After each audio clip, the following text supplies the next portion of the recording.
Good morning, everybody. We are back with our next unit on acoustic phonetics.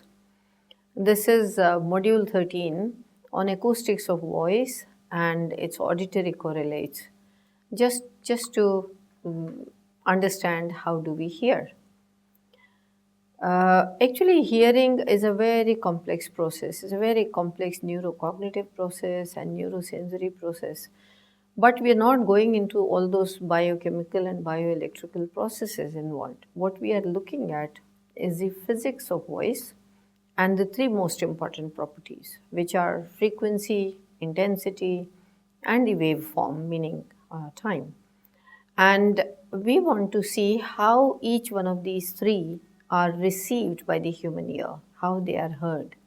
So the auditory correlates that we want to look at is pitch, the way we hear frequency, and loudness as the auditory correlate of intensity, and quality, which is the auditory correlate of waveform.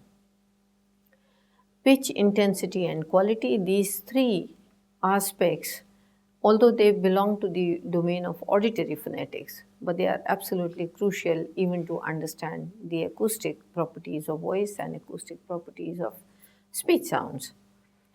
And they are extremely important because how we hear is a great mystery. I mean, how our mind works on the speech sounds is a great mystery, and people are still working on it, and lots of scientists from different disciplines are engaged in, understanding this mystery, trying to unfold the underlying reality.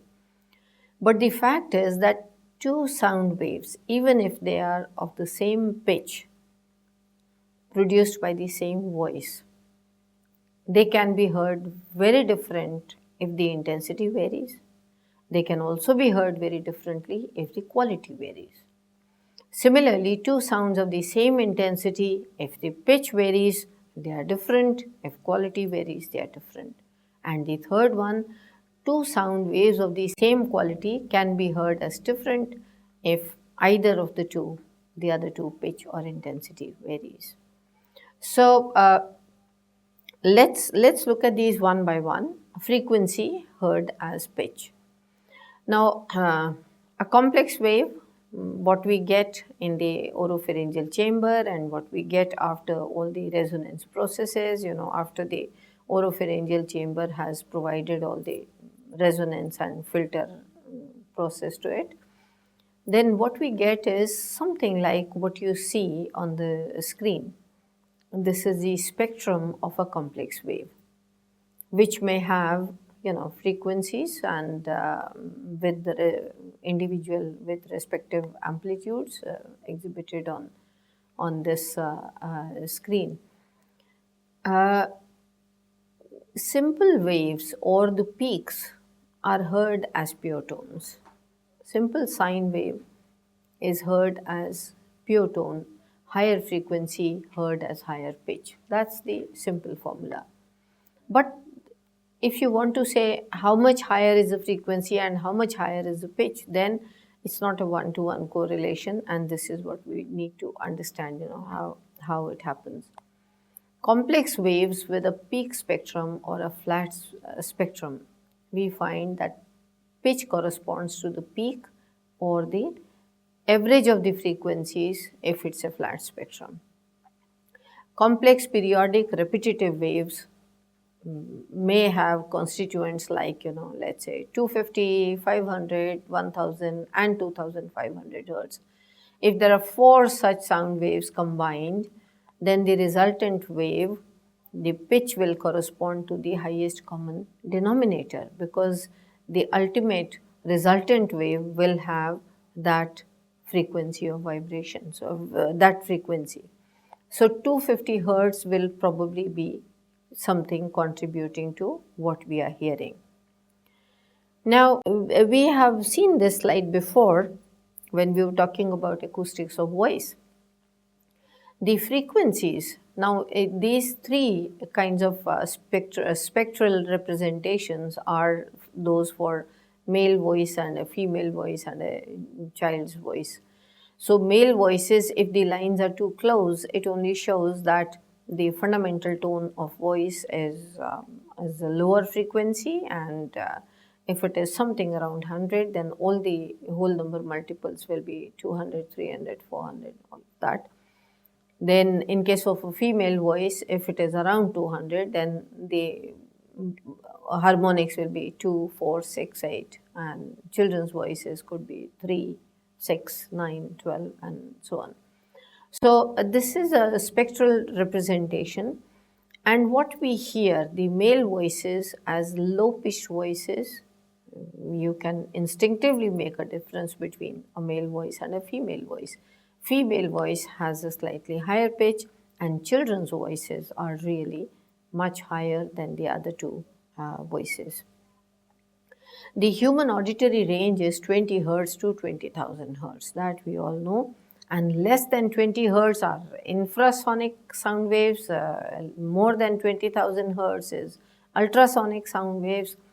And although even in this broad kind of a very wide range of frequencies that we hear, human hearing in the lower range is much better than hearing in the higher range.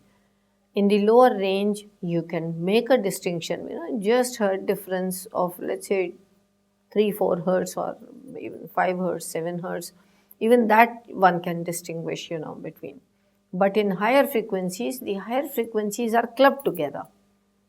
So it's a much wider range of frequencies put together. Till you hear the next pitch, it is the next bundle of frequencies. So male, female children's voices are heard as distinct because they are all in the lower range, 100 to, or let's say from 50 hertz to, for a very, very low pitch, 50 hertz to very high pitch, maybe 350 hertz. But we hear much more than human voices. As far as human voices are concerned, even small distinctions, a small variation in pitch, which becomes a tone, it could be 10, 20 hertz variation, it becomes high tone or a low tone or a falling tone. All these are heard very distinctly. But when it comes to, thousands, 5,000, 7,000, they are clubbed together. You make a larger difference between the frequencies, only then you hear the next pitch.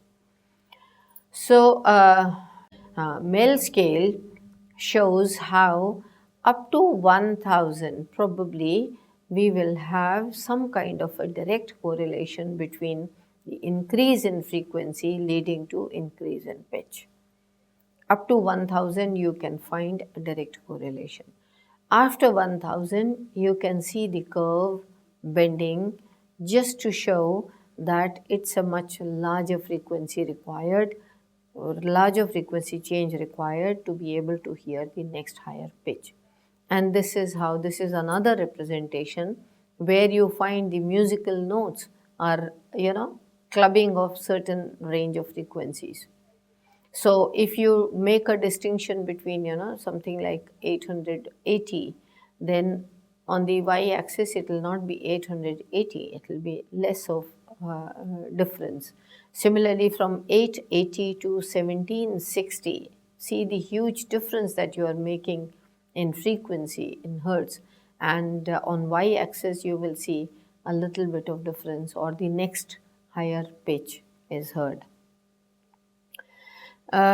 It's a scale which we have to work very differently, but basic principle is higher frequency would lead to higher pitch. In the higher frequencies range, it will be much larger clubbing of frequencies heard as a single pitch. Now let's go over to the second. We come back to pitch once we understand the loudness part, and then we see how we hear pitch and loudness together. Now, amplitude of the sound wave, amplitude square is intensity, amplitude of the sound wave or intensity is heard as loudness, which means the amount of energy that has gone into producing the sound. And that energy translates as loudness. What we hear is high energy sounds, higher loudness. Now, amplitude can be measured in dynes per square centimeter, power in terms of watts per square centimeter, used or defined in physics. But as far as our hearing is concerned, we do not have a unit defined in absolute terms. It is only in relative terms that we find that this sound is louder than the just audible sound, which may be the reference point. So what we do is we identify two reference points there. The lowest is maybe the flicker of a petal, very, very soft kind of a sound, just audible sound, just audible sound. If that is the reference, then the next higher, relatively higher pitch would be, let's say, if that is 10 raised to the power 1, the other one could be 10 raised to the power 2. So that should be about 10 times louder, 10 times higher intensity, and so on. So on the other end of the scale, you have to have the loudest that you can possibly hear without causing pain to the ear, which means the threshold of pain is the next higher limit. Within this, we have a scale, and this power ratio, as I just mentioned, if 10 to 1 is common logarithm of power ratio 1, then difference in decibels is considered as 10. 10 raised to the power 2, the next higher level of loudness, is written as 20. 10 raised to the power 3, meaning, so you are adding on 1 0, multiplying it by 10 every time. Look at the first column. This is given by Ladefoged 1962 on page 82, just to show in a simplified version of what is the relationship power ratio between sounds, and what is the common logarithm of power ratio, and then the difference in decibels. So decibel is a unit of loudness which is in relative terms and not in absolute terms. So intensity or power as loudness. So we want to understand how much is the power of the two sounds which are heard as, different, distinct loudness. So, amplitude is doubled as 2x, that is power is x square increased by a factor of 2 squared. And if the amplitude is 3x, then power is x3, which is increased 9 times. So decibels of loudness can be seen like this. This is a nice picture we got from the website of noise monitoring services.com, and a good way of comparing the from hearing threshold from the very the lowest or the softest sound at 10 decibels to going up to 140 decibels. So 10, 20, 30 would actually mean adding more zeros to it, or everything multiplied by 10. So 10 raised to the power 14 is 140 decibels. Similarly, here is another representation. The source of noise is given roughly. The moderate, there are a few, in the 10, 20, 30 decibel range, you find that they are kind of moderate intensity sounds with decibels in 30 or 40. Then louder sounds are in the range of 50 to 70 decibels, and then we go extremely loud and painful.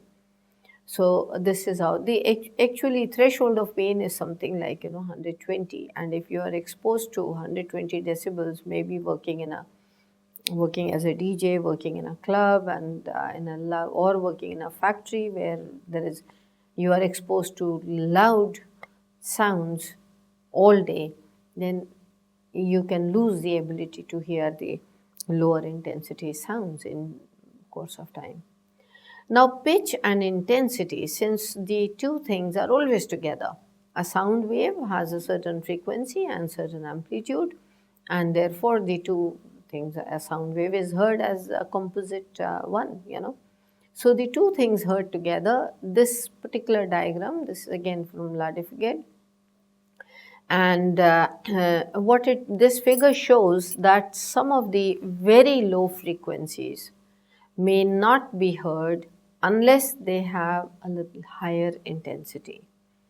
Similarly, a very, very low on decibel scale, a very soft sound and a lower decibel sound has to have at least a higher frequency to be heard. And then the threshold of pain is around 130 decibels or around that. And the core area in the 50 to 60 decibel and about 1000 frequency zone. The core, the central area is a comfortable auditory zone, auditory area. The speech sounds are located in the still smaller, narrower, core of this. The third feature is the waveform or the time factor. Time wave in the time domain, it will carry the properties of what kind of a quality of waveform is there. Now this leads to, the waveform leads to what we hear as a very, very subjective matter, subjective property, and that is quality or timbre of the sound wave. So sometimes when the frequencies of the two sounds are the same and intensity is also the same, but the two can be different. If one is produced by a string instrument and the other is produced by a resonating air column, two different kinds of instruments producing two sounds, they are very different. The difference in quality can be attributed to the complexity of the waveform. Now here, as far as speech sounds are concerned, we have this another representation here. These are three different vowel sounds.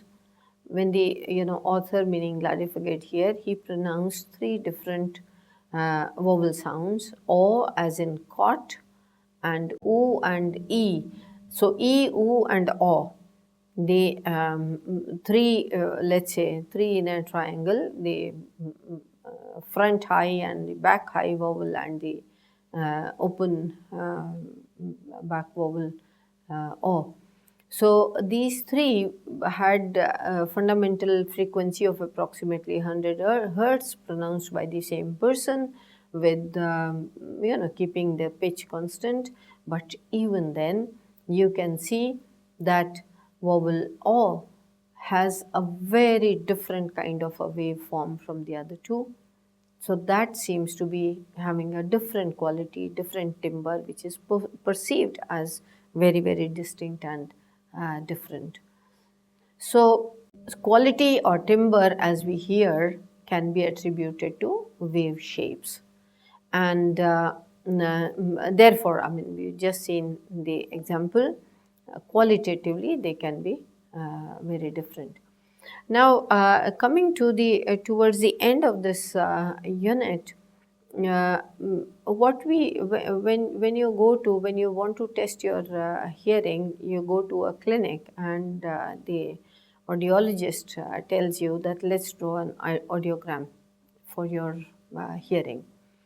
Then they conduct a certain test in the audiography, and what you get is something like what you see on this screen. It is the same as what we had seen before, pitch and intensity heard together. Quality for this purpose is ignored. Once you hear the pitch, once you hear the frequency and the amplitude, once you catch that, the quality comes only after that. So these two parameters are considered here in an audiogram, and you can see on the x-axis you have low to high frequencies from left to right, and decibel scale is from the highest point to the lowest. They have 0 on top, and loudest sounds are going down on the scale.